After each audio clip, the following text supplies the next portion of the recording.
Il y a des petites révolutions qui ne font pas de bruit. Pourtant, il y a une foule de raisons de se réjouir. La loi visant à mieux protéger les personnes inaptes et en situation de vulnérabilité a été adoptée le 2 juin 2020. Le saviez-vous?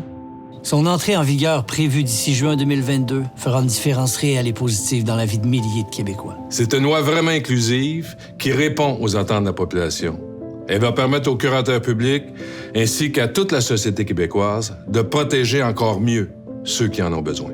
Nous serons là pour favoriser l'autonomie des personnes inaptes et vivant une difficulté, pour soutenir leurs familles et leurs proches et pour sensibiliser la population à l'inaptitude.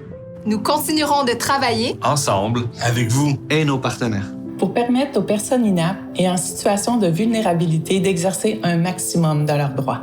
Nous veillerons à évaluer la situation de chaque personne en fonction de son état de santé, de ses facultés, de son environnement et de ses besoins, pour qu'elle reçoive l'aide et les soins appropriés et que sa mesure de protection soit bien adaptée. Grâce à cette loi, les personnes en situation de vulnérabilité seront encore mieux soutenues, accompagnées, appuyées, écoutées, entendues et protégées. Grâce à cette loi, peu importe les causes de l'inaptitude, maladie mentale, déficience intellectuelle, maladie dégénérative, traumatisme crânien, AVC, autisme ou autres, les capacités des personnes inaptes seront valorisées plutôt que leurs limitations. Les personnes ayant, par exemple, une déficience intellectuelle comme ma fille Marie, seront davantage encouragées à faire connaître leurs volontés et leurs préférences. Mon frère participera encore plus aux décisions qui le concernent.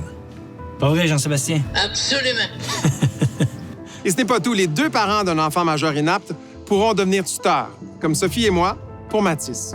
À l'entrée en vigueur de cette importante loi, les proches pourront apporter leur aide plus facilement grâce à la mesure d'assistance. Une reddition de compte obligatoire rendra le mandat de protection encore plus sécuritaire. Et le risque d'abus et de maltraitance sera aussi plus limité.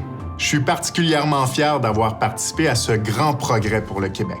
Grâce à cette loi, nous serons tous mieux protégés en cas d'inaptitude ou de vulnérabilité.